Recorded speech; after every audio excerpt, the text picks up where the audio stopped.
जहां कोरोना के चलते पूरी दुनिया के बाजार प्रभावित हुए हैं, वहीं साल 2020 में कच्चे पाम तेल में रैली ने सरसों और सोयाबीन जैसे अन्य खाद्य तेलों की कीमतों को बढ़ा दिया है। वहीं अंतर्राष्ट्रीय कीमतों में तेज उछाल के साथ घरेलू बाजारों में 2020 में तिलहन और खाद्य तेलों में सबसे अच्छा प्रदर्शन करने वाली कृषि वस्तुओं के रूप में देखा गया है। बात अगर सभी एग्री कमोडिटी की करें तो एग्री कमोडिटी बास्केट में सरसों, सोयाबीन, कच्चा पाम ऑयल, CPO और रिफाइंड सोया तेल ने सभी वस्तुओं को पीछे छोड़ दिया है। पिछले 2 दिन से मौसम में आई नमी और शीतलहर के कारण फसलों में जान आ गई है। किसानों को जैसी ठंड की अपेक्षा थी वैसे ही कंपकपा देने वाली ठंड पड़ने से फसलों की रंगत बदल गई है। ठंड की वजह से गेहूं, चना, मसूर की फसलें समर गई हैं। फसलों के लिए अनुकूल मौसम होने से फसल लाभदायक साबित हो रही है। शाहजहांपुर शहर की सब्जी मंडी में नीलामी आने वाले किसानों की आवक पर पिछले दो हफ्तों से गिरावट जारी थी, मगर मंगलवार को मंडी में आई किसानों की प्याज और आलू की उपज को अच्छा दाम मिला। इसका मुख्य कारण व्यापारियों द्वारा आलू और प्याज का स्टॉक शुरू कर दिया गया है। इससे व्यापारियों को इन उपज के अच्छे दाम मिलने की उम्मीद और भी ज्यादा दिख रही है। मध्य प्रदेश के खरगोन में किसानों को मक्का का भाव नहीं मिलने से निराशा बढ़ रही है। किसानों ने कहा कि खरीफ सीजन में मक्का बुवाई के बाद अच्छे भाव मिलने की आस में फसल पकने के बाद भी उपज निकालने में जल्दबाजी नहीं की थी, लेकिन फिर भी मक्का के भाव ठीक नहीं मिल पा रहे हैं। किसानों का कहना है कि बीज, मजदूर व डीजल के दाम बढ़ने से लागत बढ़ गई है, जिससे परेशानी उठानी पड़ रही है।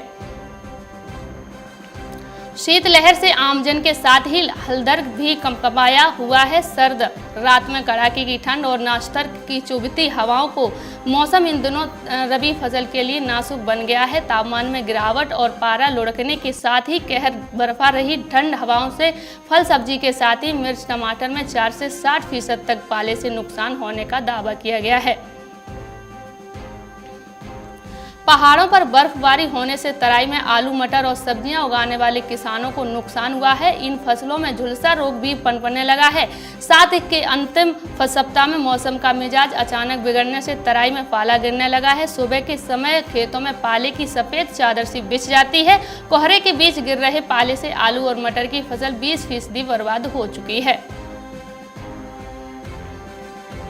धान की खरीद के तकरीबन 1 माह से ज्यादा समय बीतने के बाद भी काशीपुर के सैकड़ों किसानों की खरीद पोर्टल पर न चढ़ने से असमंजस की स्थिति बनी हुई है। किसान क्रय केंद्रों और सहकारी समितियों के चक्कर काटने को मजबूर है, लेकिन उन्हें कोई संतोषजनक जवाब नहीं मिल रहा है। क्रय केंद्रों पर खरीद के बावजूद खरीद की सरकारी उपस्थिति दर्ज न होने के चलते सैकड़ों किसानों को भुगतान का डर सताने लगा है।